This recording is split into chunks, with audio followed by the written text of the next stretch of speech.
तेव्हाची ही थेट दृश्य आपण बघतो। यानंतर थेट जाऊयात गडचिरोलीमध्ये। आपले प्रतिनिधी मनोज ताजने हे आपल्या सोबत जोडले गेले आहेत। मनोज, काय सांगाल?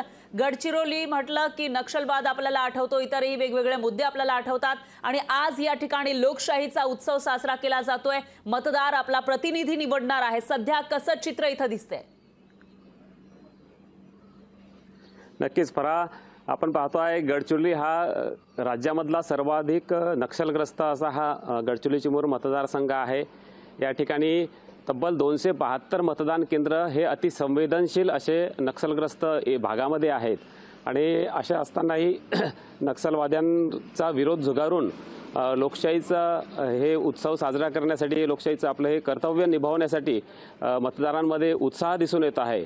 आपण आता ज्या केंद्रासमोर मी उभा आहे ते सखी केंद्र आहे, ज्यामध्ये सर्व महिला संचालन या केंद्राचं करतायत। मतदान अधिकाऱ्यापासून तर सर्व कर्मचारी हे लेडीज आहेत आणि या ठिकाणी मतदानाचा हक्क बजावण्यासाठी ज्येष्ठ नागरिक सुरुवातीला येताना आपल्याला दिसत आहे, कारण दुपारच्या वेळी उन्हाचा पारा हा अतिशय वाढतो आणि तीव्र उन्हामध्ये वातावरण असह्य होऊन जातं। त्यामुळे सकाळी सकाळी मतदान आटपावे यासाठी ज्येष्ठ नागरिकांचा, महिला वर्गाचा प्रयत्न दिसतो आहे।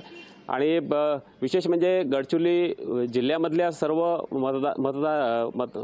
मतदान केंद्रांमध्ये केवळ 3 वाजेपर्यंत, दुपारी 3 वाजेपर्यंतच या ठिकाणी मतदानाची वेळ आहे। त्यामुळे लवकरात लवकर मतदान कसं आटपावं यासाठी सर्वांचा प्रयत्न राहणार आहे।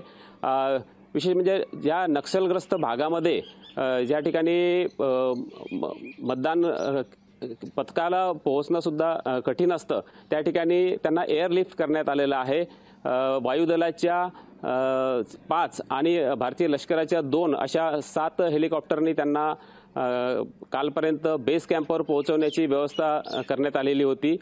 त्या ठिकाणी ते मुक्कामी होते आणि आज पहाटे, अगदी पहाटे 4 वाजतापासून 5 वाजतापासून ते आपल्या जवळच्या केंद्रावरती पोहोचले आहेत आणि त्या ठिकाणी त्यांनी ही सर्व प्रोसेस सुरू केलेली आहे।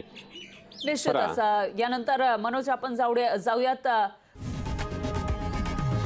लोकशाही मराठी, ऐका, पहा, जागरूक रहा।